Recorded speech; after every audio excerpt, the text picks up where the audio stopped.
All right, we are literally standing in the fire, yet we are staying grounded under pressure. That's our introduction for today. Just cooked it up, right? Yeah, it's an interesting background, bro. How are we finding it? Are you sweating with the fire, burning? I've got the heating on here at the moment, so I'm feeling very hot, but I love it. I absolutely love it. It's brilliant, creative.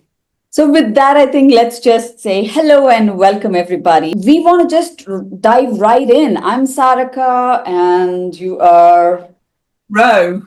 You guys Yay. know us from wherever, and if you're watching this, of course, you're welcome to visit our LinkedIn profiles and know us more. But the topic is so hot today that we definitely want to just dive into it. And we've slightly tweaked the format. We just thought of it impromptu, and you have these Menti, QR codes, or just the Menti. Go to menti.com and start to answer this one really short question there. What does pressure feel like or look like for you when all eyes are on you? What does pressure feel or look like for you when all eyes are on you? So, as a leader, as a facilitator, as a change agent, a lot of us get stuck in that, right? And what does it really look like or feel like? So, we'd be curious to know while Ro and I start talking already about this. And if you see us looking here and there, we're really looking at the mentee. We're not just, ignoring each other, but we're fully into the conversation. But Ro, I'm going to start that question by putting that to you. So I've actually typed my answer into the Menti just in case there's nobody else on the Scary. call. So I put scary because obviously, as you say, you're under pressure and you've got, it's that unpredictability, isn't it? You don't know what's going to happen next. And so that it can also feel quite lonely. I remember a few years ago when I used to head up a business improvement team, and we ran several facilitator learning sessions because we used virtual facilitators around the organization, and we did this exercise where we asked people to draw a cartoon of what it felt like to be a facilitator. And this notion of it feeling scary and that you were under scrutiny, you were maybe somebody, I think, did arrows coming at them. It felt as though people were sort of shooting them metaphorically. Okay. So it can feel quite scary. What about you? What does it feel like for you? I think for me, it has emerged over the years. So initially, of course, I would go with, and I'm sure that is also the case for you, right? But for me, it started with being scared at the moment because I think there's this whole thing about wanting to perform. Mm. You're like, oh, the heat is on you. Everybody's focused on you. They're looking for answers. Now, whether you're a facilitator, leader, or change agent, I'm always like, oh my God, it's my turn. Why does nobody have the answer for themselves, right? So it started with that fear, leads to anxiety, of course. And then, but almost always it has led to me helping others then figure out. But that's always been the start. I think in today's world or today's context, for me, over a period of time, in the last few years, I would say, or last many years, it has become more like it's normal. As human beings, we are going to fear that, right? Because, pardon me, because that's the expectation. We always look up to someone for a response, and you expect, oh, you're going to take care of it. You're the facilitator. Maybe we've hired you as the facilitator. You're the leader. We look up to you. So I think that's an expectation. So I've started accepting, I think, that fact that that's going to come like that. But because you and I know how to navigate the VUCA ourselves, which we probably didn't know earlier, we thought everything was stable, predictable, whatever. We know now for a fact it's not the same. And we've matured with our approaches, right? That's why you and I are able to coach teams in the way we do, help them navigate. And that's how I navigate. Now I'm like more curious. Oh, okay, if that's the case, what would it be? So I think now I'm more curious. I don't have butterflies, to be honest, anymore. Earlier, there used to be butterflies in the stomach. Oh my God, the question's coming to me. I'm scared. And yeah, I saw somebody also wrote talk fast, But I used to be scared. I used to have like a dry throat. Now, of course, I have a dry throat sometimes, or whenever I'm talking, I'm always sipping water, but that's the natural me because I always want to keep my throat moist. That's another reason. But now I think it's more curious than anything. Yeah, yeah, yeah. And I like what you say there because, of course, when we're under pressure, we sometimes want to go into that fix mode. Do you know what I mean? When you're asked a question, our natural instinct is to want to answer the question. And when we're actually standing in the fire and being true facilitators, then we need to acknowledge what's going on for us and just be present with that so that we're then able to be grounded for the team. Because, you know, you can't fix everything for the team. They need to have the conversation that they need to have. And usually when you get to that point of fire, it's because something has just happened that's made them realize that, you know, this isn't working. For whatever reason, this isn't working. And so staying present and grounded as the facilitator allows that space to open up so that you can then support them to have the conversation that they need to have. And that's, you know, that sometimes is quite challenging, particularly when you're working with very senior people who are not used to sitting there in a place of discomfort without any answers and not talking. Yeah, So it's about modeling that for them. I'm actually smiling at two things right now, two things that you said about the whole, context of in a senior leadership or a management setting. So I'm going to talk one of my stories on that. Just reminded me of that. I had not planned for it, obviously, but just got reminded. But I'm going to take the cue from being present, is what you said. That's so, so important, right? I think, especially in today's world, and I don't know how each of us looks at life, right? But you've got to be present in the moment, not have 20,000 things to do in the moment, because only if you're present, I think we can stay grounded. Yeah, Otherwise, it's yeah, not going to happen. You have to be definitely. all there. So doing a simple activity like, I get people to check into the room with, okay, what are you doing on a scale of 1 to 5? How are you feeling on a scale of 1 to 5, 1 being the lowest, 5 being the highest. And after, I say 1 or 3 or 5 or 4 or 4.5, and you have a quick, fun conversation around it and understand why people are feeling what they are. But I get people to say check in.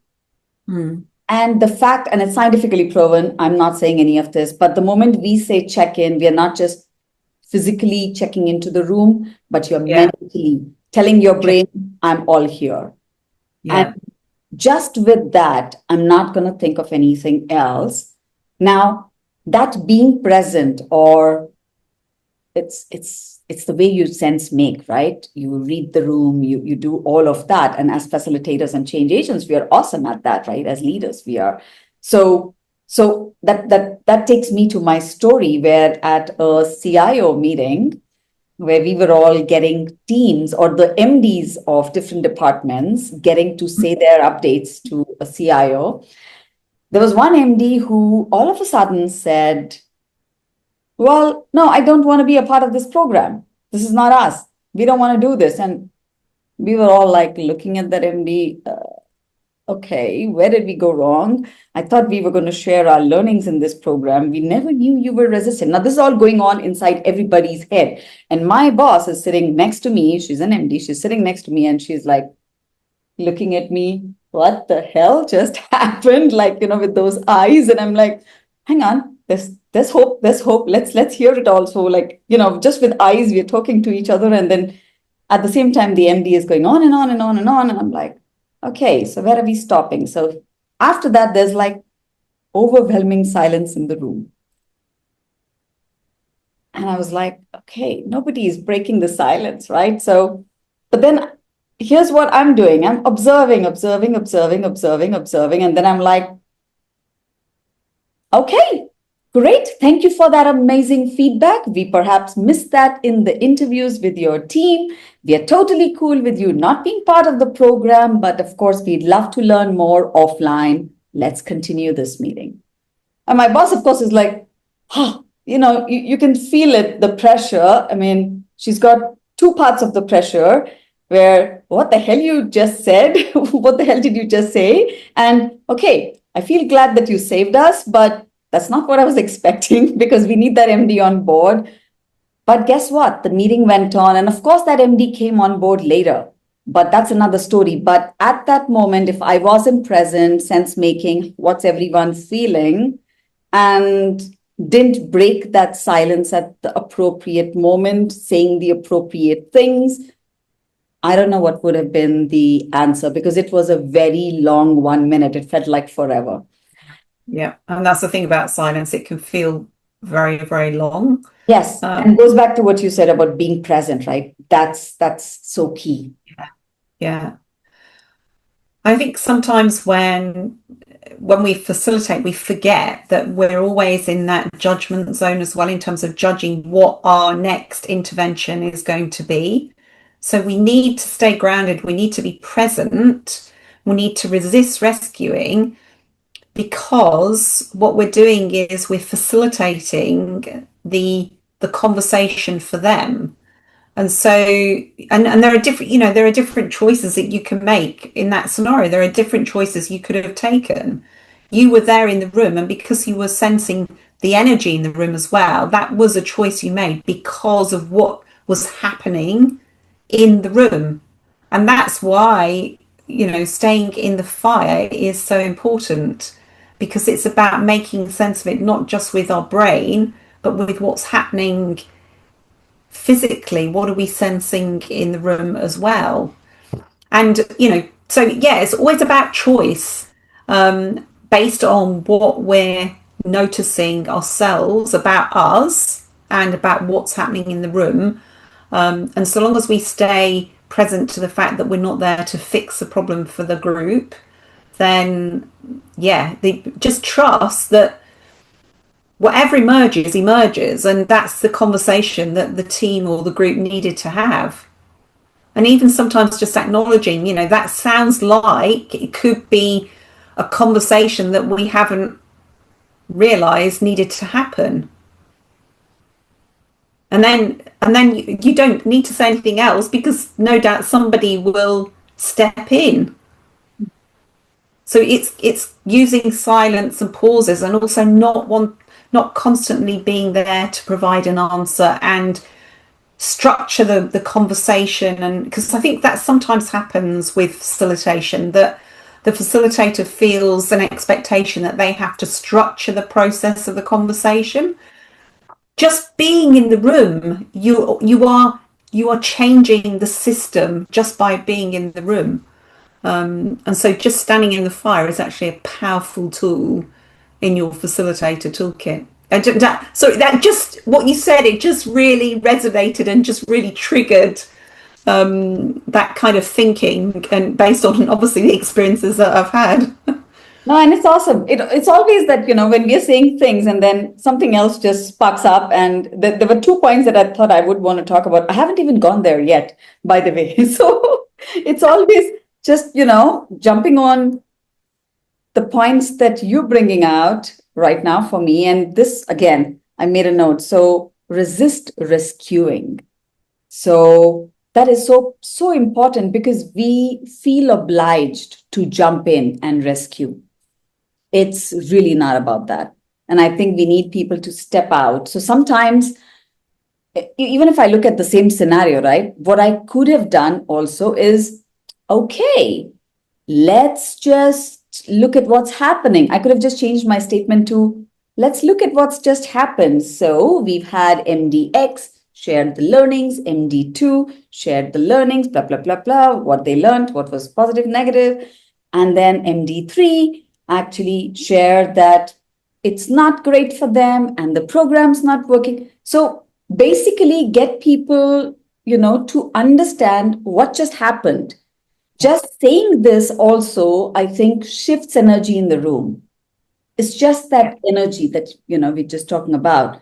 And for that, you've got to be in the fire, hold the fire, and then, help people navigate it. Because a lot of people just get stuck and feel so stuck that they're like, can you do something about it? This is your session. I'm like, okay, it's our session, or it's your session and not mine, because I'm here to move you in the right direction. But of course, we're going to help, right? So maybe just don't, like you said, resist the rescuing, but Yeah. move it forward in whatever way. So maybe even just describing what just happened Yeah. kind of shares, I'm noticing this, I'm noticing that, I'm noticing this. So let's step back and, take it forward together. Yeah. Yeah. So what came up for me when you were talking about that was the importance, and we always talk about this, but the importance of contracting. So when you set up the session in terms of what is your role as a facilitator, to be very overt about what might happen in the session, and that yes, while you're there to help provide structure and process, what you're also there is to, and we'll talk about this at a future session, but is there to hold space.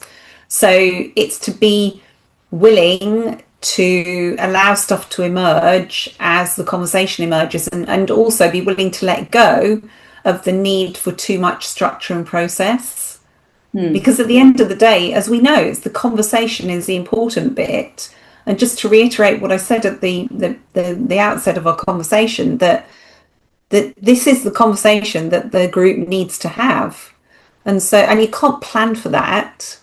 That will emerge because of the things that, we're in a system when we're facilitating a group, things are happening. There's no obvious cause and effect. Conversations are happening, and we have to allow ourselves enough leverage to go with the flow to enable the group to have that sort of learning and come to their own conclusions about what is actually important and what needed to be said versus what wonderful plan we had over here, is what happens with most of our LinkedIn lives. That's so true. Also reminds me then that, sometimes it's okay to say, I don't know. And goes back to what we've been talking through even the previous LinkedIn lives, right? Sometimes it's just okay to say, I don't know, because you don't know, but maybe add on something like this. And I have done that so many times, right? Remember the last LinkedIn live when you asked me that question, I was like, I don't know, but let's explore it together. Yeah. Why don't we Yeah. just do that? So I think there's nothing to shy away from in that, because you can't know it all. And that's a given. I can't know anything and everything about, I don't know, satellite communications, even if I'm like an electronics and telecom engineer. I can't know it all. Well, that's not my line of focus today, but also there are experts in the industry and they'll add more value. It's all about the network today and what value we together bring to the table, right? Not just about me. I'm probably a better enabler right now, can take this conversation forward only if you engage in it with your SME and, brain in there. So yeah, I'd love to say that again. If you're standing in the fire, it's okay to say, I don't know, but let's explore it together. And let's explore it together. No, Yeah. but. Yeah. Yes. What else? What else comes to your mind? What else comes to my mind? It's so thinking about this sort of I don't know, again, setting that up at the outset as well. So it's okay for you as a facilitator to say I don't know, and it's also okay for people in the room to say I don't know as well, because I think often in meetings, in work kind of activities, everybody is expected to know their area of expertise, and bearing in mind that things are changing so rapidly and the complexity is even more profound, to assume that you, as even as the expert in your field, know everything there is to know is, it's foolhardy, because you might know how satellites are, and the engineering behind satellites. Something might happen in the context that means that even though you know that, you know, you can't know the impact of something outside of your field of expertise that could have a sort of a bearing on what you're doing. So it's about keeping an open mind. So you kind of what we're doing when we're facilitating that standing in the fire is we're role modeling for the people in the room to be okay with emergent understanding, with allowing for even more important things to take priority. So just because we started with one plan and agenda, if through the course of our conversation something else is even more important, we'll actually acknowledge that and say, well, from our conversation, it's sounding like this is actually more important, and what we've got from today is X, Y, Z. So they're the kind of things that sort of come to mind. Mm. So while you were saying that, I also thought about one of the pointers that I'd written from one of my engagements just 2 weeks ago, actually. Sometimes I think and this is something that one of the facilitators I was talking to actually shared with me, and then we had a chat about it. And what came out is, when we are facilitating a session, whether it's as a leader or facilitator, no matter what role you play in that, but you feel sometimes the pressure is on you. What you want to do is to move the pressure to the room, not to you, because I think it's very negative if it's on you. So you want to be good at, asking those kind of questions, and that comes only with sense making, is my personal experience, right? And maybe a simple question also, like, because you've been talking about everything, but there might be just a very simple question that I use is, what might be something we are not yet seeing? It's a very simple question, but it just changes the anchor of looking at things. And then everybody's like, oh, so what are we not seeing? I mean, we've been just talking, and then so you already got the pressure off you, and now it's back into the room. Yeah. And Yeah. that eases it out and moves it in a direction which is forward, right? Doesn't get Yeah. people stuck. Yeah. Yeah. Yeah. I love that. Because if it feels as though you're doing all the work, then you already know that something's not working. Yeah. And I'm no SME, because like I go and I facilitate in the context of different organizations. I'm not an SME in what the organization is doing, and I'm not expected to be an SME. I'm there to help them reach those results, right? You do that when you're coaching leaders Yeah. from different contexts of organizations. So neither of us will be SMEs in everything, right? But we're not expected to be that. We're good at moving that needle forward for them to achieve the results, right? Yeah. And that's what you want for them as well, because you want them to take ownership. Ideally, that's what you're looking for. Exactly. Yeah, I know we're short on time, but okay, maybe we start. I don't know. So you want to share anything else that you'd plan to share today and you haven't? So the sort of the three key points I think I've made. So just summarize them then. So the first thing is don't go in and try and fix things. So you're not there to fix things. You're there to help the group come up with their own quality of thinking, and you're there to hold the space. So resist that sort of desire to go in and fix things. The second thing was what we mentioned earlier about that presence, that focus more on presence than having a beautiful process and plan. Your presence is going to make more of an impact than any of those things ever could. And then the third thing is to understand that if the group is really struggling with something, that's perhaps the conversation that they need to have, and that's where the work needs to be done. And so those three things are kind of my sort of mantra in terms of what happens when I notice that I'm feeling as I'm in the fire. And I'm going to give you this amazing emoji. Look at that. Woo! It's like, okay, I like this. This is how I want to do this. It's amazing. Brilliant. I love technology when it works. This is so impromptu, right? It's good. Okay, but I love what you've summed it up with it's really awesome. So I don't want to add more to that, but what I'm going to do is leave our audience with a question, and I'm going to give that question right after I say this. For whoever is watching this after and hasn't yet watched, so there are these Menti codes that you can see even in the video. Just scan them, and we'd love to see your answer. Somebody else wrote talk fast. So yeah, that's one, but we'd love to hear from you. And if you'd like to get in touch, of course, do. But here's the question.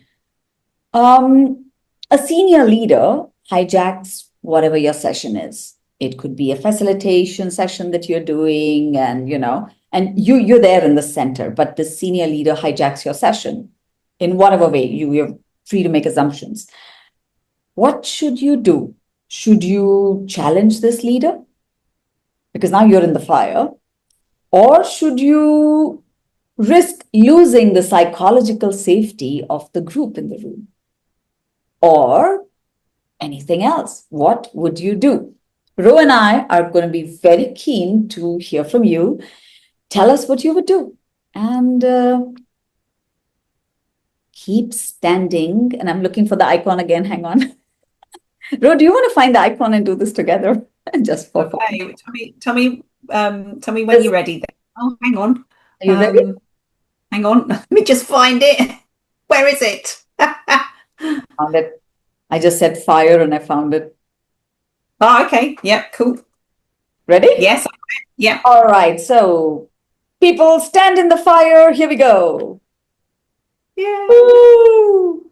Stand in the fire, but stay grounded under pressure. So, Ro and I will see you next month with another awesome topic. And keep telling us your topics, and we are happy to bring you back what our experience tells you. Thanks, Ro. I'll see you again next month.